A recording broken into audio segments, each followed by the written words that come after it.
Hi friends, నేను మీ శ్రీనివాస్ని. Bill gates చూడండి, ఆయన వచ్చి న్యూయార్క్ సిటీలో ఆనందంగా నిలబడుకొని అలా హాట్ డాగ్స్ తింటూ అక్కడ పరిస్థితులన్నీ అట్లా చూస్తూ ఉన్నాడనమాట. ఆయన ఎంజాయ్ చేస్తున్నాడు. దీనికి ఏం కారణం అంటే గనక ముందుగా ఆయన గురించి తెలుసుకుందాం. బిల్ గేట్స్కి అందరికీ తెలిసిన మూడో విలియం హెన్రీ గేట్స్ అనమాట. సాఫ్ట్వేర్ దిగ్గజం, మైక్రోసాఫ్ట్ కంపెనీ అధినేత, గొప్ప దాత అనమాట. వ్యక్తిగత ఉపయోగాల కోసం వినియోగించే కంప్యూటర్లని సామాన్యులకు అందుబాటులో తెచ్చిన వ్యక్తిగా బిల్ గేట్స్ ఎంతో పేరు పొందాడు. ప్రస్తుతం బిల్ గేట్స్ ప్రపంచంలో మూడవ అత్యంత ధనవంతుడు అనమాట.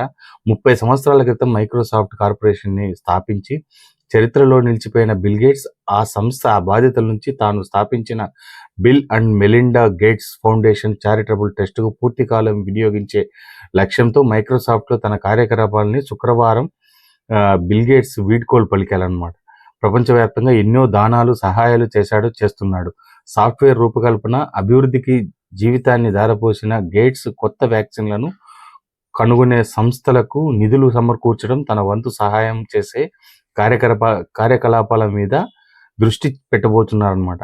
అభివృద్ధి చెందుతున్న దేశాల్లో మైక్రో ఫైనాన్స్ ప్రాజెక్టులను ప్రారంభించేందుకు మిగిలిన జీవితాన్ని, శక్తిని ఉపయోగించేదానికి ఆయన రిటైర్డ్ అయ్యారనమాట. అంతేకాకుండా ఆయన వచ్చి ఇప్పుడు న్యూయార్క్ నగరంలో వచ్చి అక్కడ ఉండే చిరు వ్యాపారస్తులని పలకరించి వాళ్ళతో పాటు నిలబడుకొని అక్కడే వాళ్ళు ఇచ్చిన ఫుడ్ని తీసుకొని తినేసి ఆ పరిసరాలని ఎంజాయ్ చేస్తూ నిలబడుతున్న దృశ్యాలు మీరు ఇక్కడ గమనించవచ్చు అనమాట. ఎంత గొప్ప వ్యక్తి ఆలోచించండి. ఇలాంటి వ్యక్తులు ఇంకా రావాలి. ఇంకా మన ప్రపంచాన్ని గొప్ప మార్గంలోకి నడిపే వ్యక్తులు రావాలనేది నా కోరిక అనమాట.